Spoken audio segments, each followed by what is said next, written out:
Hello, mutya, kansuye muli bulungi.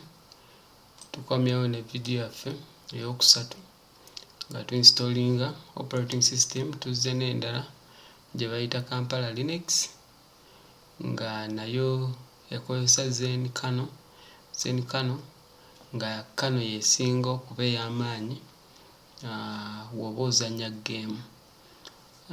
Era wano nga bweri osobola okuinstallingako gaming software nga Steam, Proton, noba ng'ozannya game nga tewali kusumbwa kwonna olw'ensonga nti kano gy'erina yeyambako okuba nga providinga speed emala okuba ng'ozannya game. Ate era ne recently mukimanyi bulungi nti operating system esinga okuba ennungi mu kuzannya game ye Linux.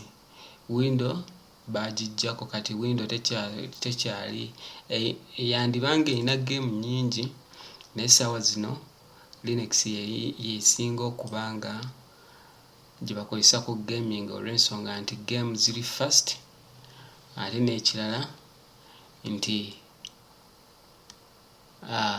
erina software amala okuba nga game ekuwa resolution ennungi ne speed. In fact njogedde ku kya speed era woba olabye ku internet n'ogenda n'olaba ku statistics zijja kulaga nti Linux ye gaming distribution oba ye gaming operating system esinga mu nsi yonna.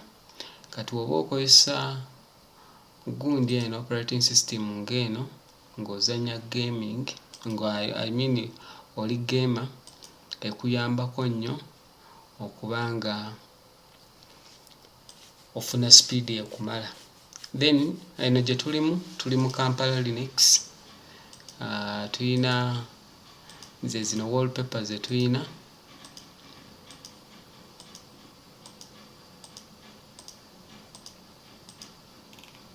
Ze zino wallpaper ze tuyina akaseera kano. Kale olw'okuba nti ziri light nnyo olw'amaaso, tuteekeko eno gye tuba tukozesa okuba nga tuinstallinga operating system yaffe.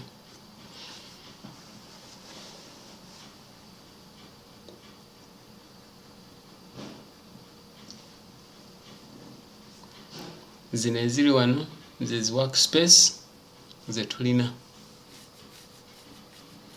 Wano tulinawo search bar oba app finder, ne tuba ne settings, ne tuba ne Thuna file manager, tuba ne Firefox, Bluetooth ne volume 1. Okay, tutandike installation. Next, Kampala,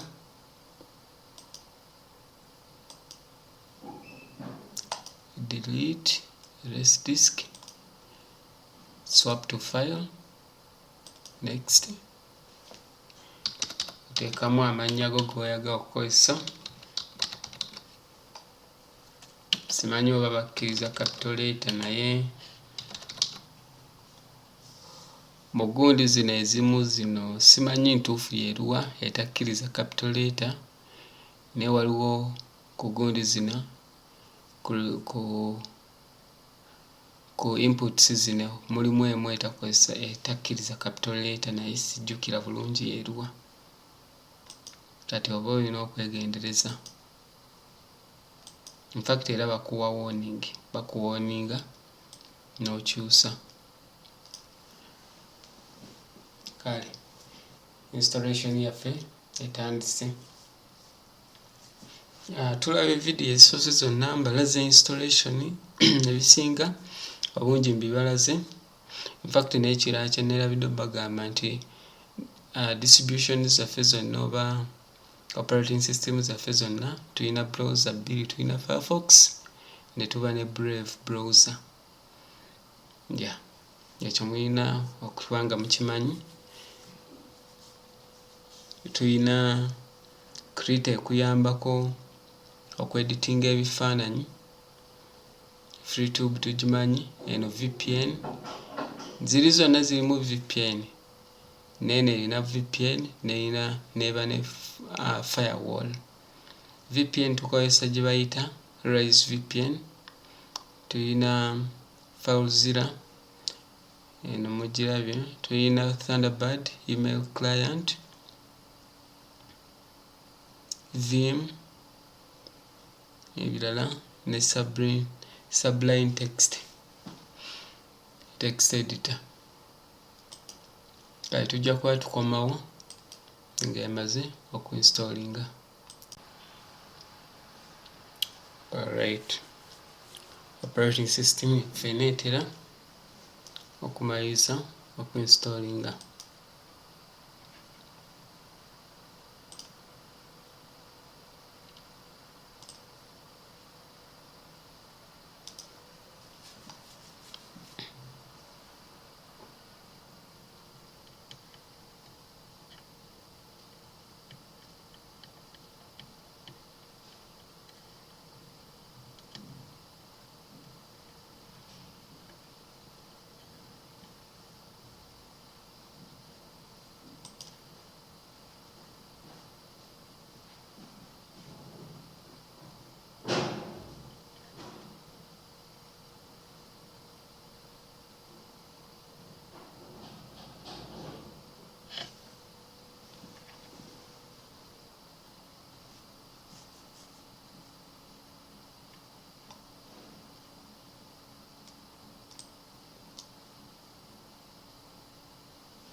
Alright,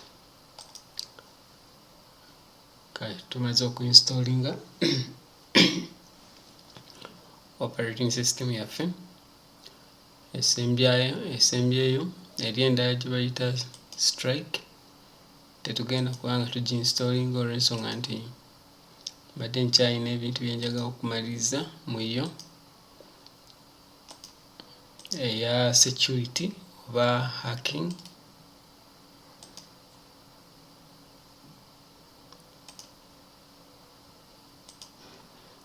Tujja kuba tugiraba olunaku olulala. Eno VPN gye mbagambyeko.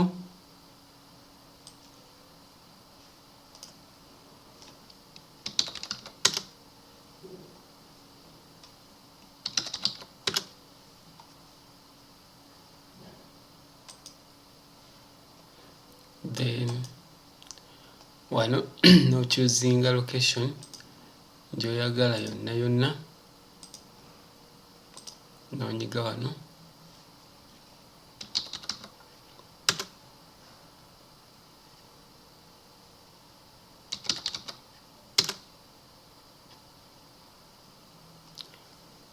Neba ng'ekola. Kale mbeere bulungi, tujja kuba tusinkana mu vidiyo ezinaddako.